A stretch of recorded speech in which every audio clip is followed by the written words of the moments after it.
पहले विजय जी अपनी बात को रखिएगा, साथ ही 1 मिनट का टाइमर भी रखेंगे विजय जी के लिए।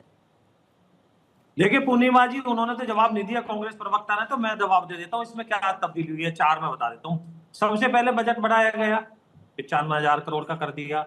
दूसरा मैं बढ़ा देता हूँ, जिससे ट्रांसपेरेंसी आएगी, बायोमेट्रिक हाजिरी लगाने का काम कर दिया। ये इसको तो कोई नहीं नकार नहीं सकता।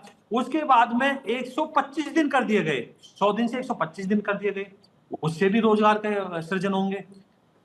चौथा मैं बताता हूं कि 60 दिन जो फसल के होते हैं, खरीफ और रबी के, मैं बता देता हूं उससे कितना फायदा होगा। किसानों के ऊपर जो मार पड़ती थी, और 84% से ज्यादा किसान यहाँ छोटे और मझोले हैं, जो बाहर से नहीं बुला सकते लेबर, तो उनके लिए कितना फायदा होगा, ये मैं आज भाई को बताना चाहता हूं। दूसरा, एक मैं सबसे बड़ी बात बताना चाहता हूं कि जो ग्रामीण क्षेत्र है उनको भी 3 क्षेत्रों में बांट दिया है, ABC।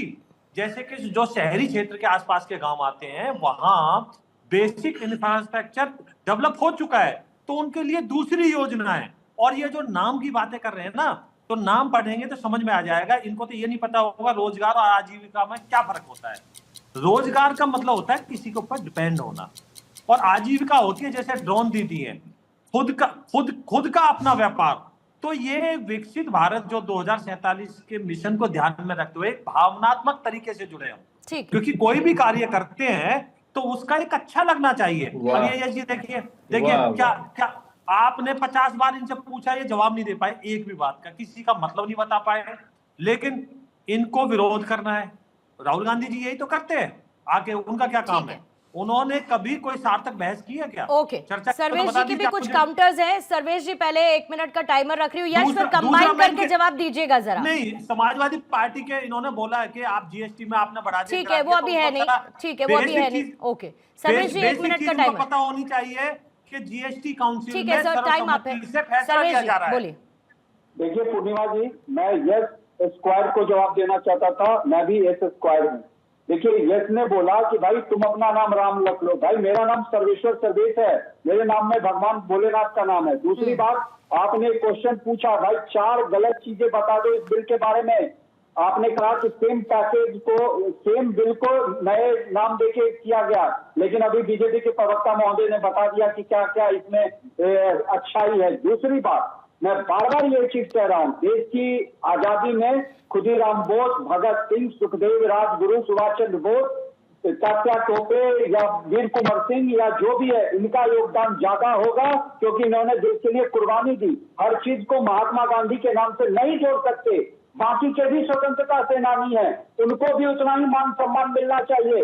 कांग्रेस ने नहीं दिया, देश के हर राज्य में हर वोट महात्मा गांधी के नाम पे, खुदीराम बोस के नाम पे क्यों नहीं दिया? दिल्ली में ही अकबर, बाबर, औरंगजेब रोड रखा, खुदीराम बोस, भगत सिंह रोड रखा क्या कांग्रेस ने? नहीं रखा। शर्म आनी चाहिए कांग्रेस पार्टी को। मुझसे पूछने के बजाय अपने गिरबान में झांक के देखना चाहिए। यश जवाब देंगे, ठीक है, ओके। पूर्णिमा जी, हाँ बोलिए। सुनिए, लेकिन तो इनको चुप कराइए। अरे मालूम है, सर्वेश जी जवाब ले लीजिए। उछलिए मत, ठीक। पूर्णिमा जी देखिए, सीधी सी बात यह है कि इस बिल में डिस्क्रिपेंसी है। इसमें स्टेट गवर्नमेंट्स के ऊपर जो बर्डन आएगा, उससे जो विवाद पैदा होंगे, वो अभी देखना पड़ेंगे।